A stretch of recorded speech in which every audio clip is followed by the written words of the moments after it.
Good morning, everyone from Bremen in Germany. Good morning, the ones in Pacific time. My name is Lucy, and I'm here to speak about my project, which looks at the kind of climate responses that have been there for the past 10 years in Africa. So I'm a tourism writer, and this field has heavy leanings on environmental issues. And now I am working with a research group at the Leibniz Center for Tropical Marine Research in Germany, where we are looking at empirical data that comprises field observations about how different countries have been responding to climate change and also different sectors of the economy within these countries. And we also have specific data from Africa. And I'm so much excited to look at this data through the gender lens. And even though my analysis is still at an early stage of the data, I made some data visualizations just to get a feel of how this data looks like.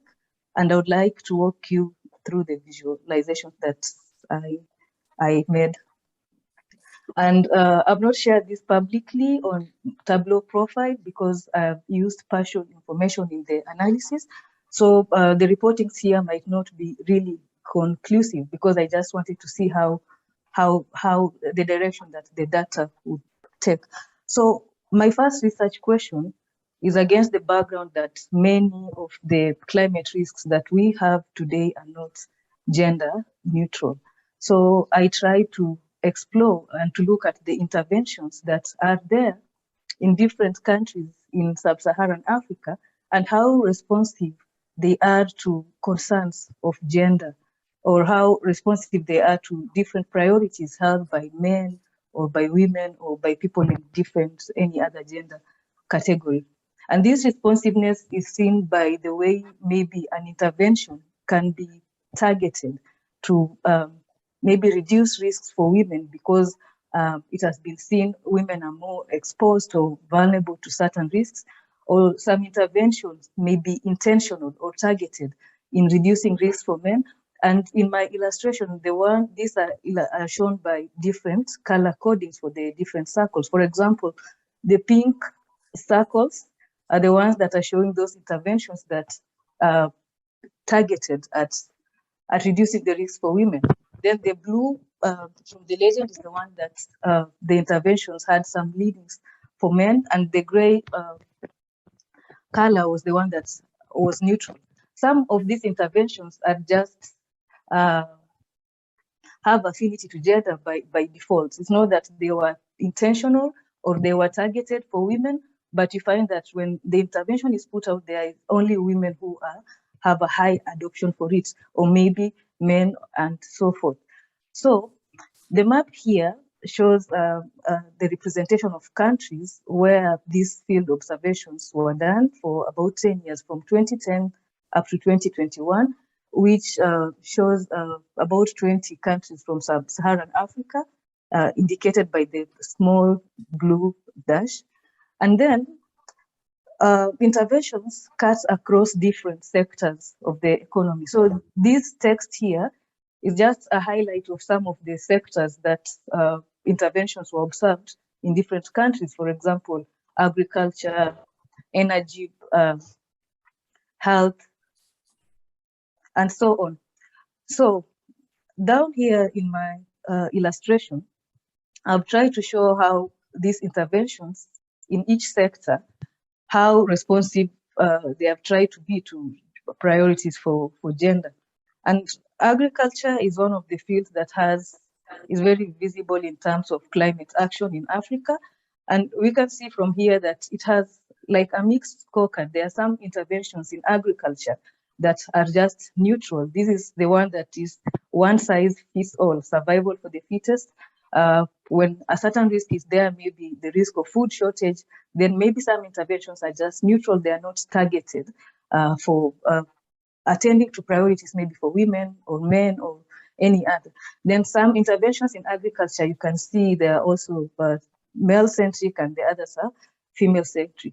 And it's not just only for agriculture, but it's the same for other sectors of the economy, fisheries, forestry, land use, livestock entrepreneurship, pastoralism, and so on and so forth. So this is not the only way that you can see, we are seeing responsiveness in gender from countries in Africa. When you look at our policies, particularly the NDC submissions, about we have background noise that needs to be muted. We have like 87.5% of the NDCs from Africa. They have specific mentions for goal number 5, that is the SDG for gender equality.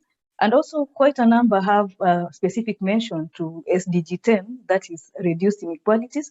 And when you look at the targets for reduced inequalities, you'll see some of the targets anchored or inclined towards priorities for women. Interestingly, some of these countries even have both mentions, like Cabo Verde, Kenya is there, Rwanda, Ethiopia, and a few others. But all the NDCs relate to many other SDGs, but I filtered out the ones that I thought were specific to gender. Now, besides these commitments and these choices, from the choices, what we can see is that most of the interventions that we are having for climate change, like our responses, are gender neutral. So one of they are gender neutral across the sectors, but we have some few sprinkles of maybe responsiveness to priorities for women or values for women, others for men, and so on.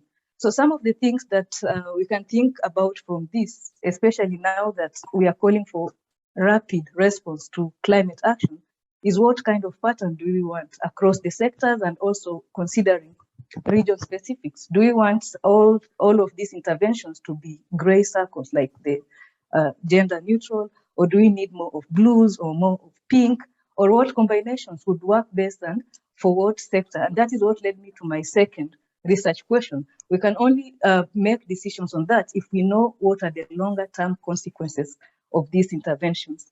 Many other times, the interventions have a primary objective of reducing risks.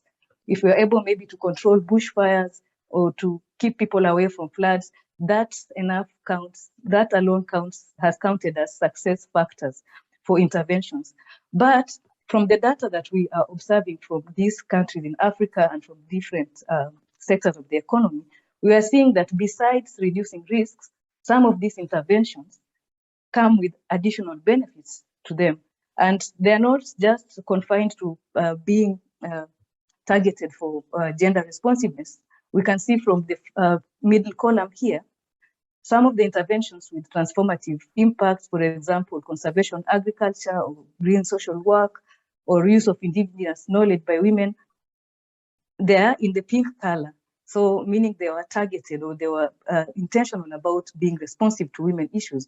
Some interventions that had better outcomes besides reducing risks are in the blue color, meaning they're male-centric, while we have quite a number that are neutral. The same can be said from the last column, unfortunately, here, that some of these interventions, while they reduce risks, they have been shown to throw away the rights of people or to have some destructive consequences from that. And that is why we need to stop and question ourselves. Do we just need any interventions, or do we need rapid interventions? But for me, I think what this data is trying to communicate is that interventions are not sufficient, or rapid interventions are not sufficient, or even interventions that reduce risks are not sufficient. They should be questioned to see what kind of longer term impacts are they having. And this is an issue that has already been questioned elsewhere. I'll give a highlight of a story from Ghana, where there was... Lucy, just one more minute, though. 1 minute, okay. Go ahead, sorry to interrupt. Yeah, a highlight of a story from Ghana. This is where coastal erosion was addressed by building a seawall defense system. So when the seawall defense system was built, and this area was inhabited by these people here shown on the screen, it incentivized mass tourism development. And when these investors came, the local community had to be evicted just because of an adaptation strategy that did put some of these questions before. So you can see from the heading, the sea took away the lands. It took away by coastal erosion. Then the corporations came because of the intervention. So now my analysis is just looking at the data to see that besides these interventions and reducing risks, what grievances are there and what transformational impacts are there in terms of our choices for the continent. Thank you. Great. Thank you very much,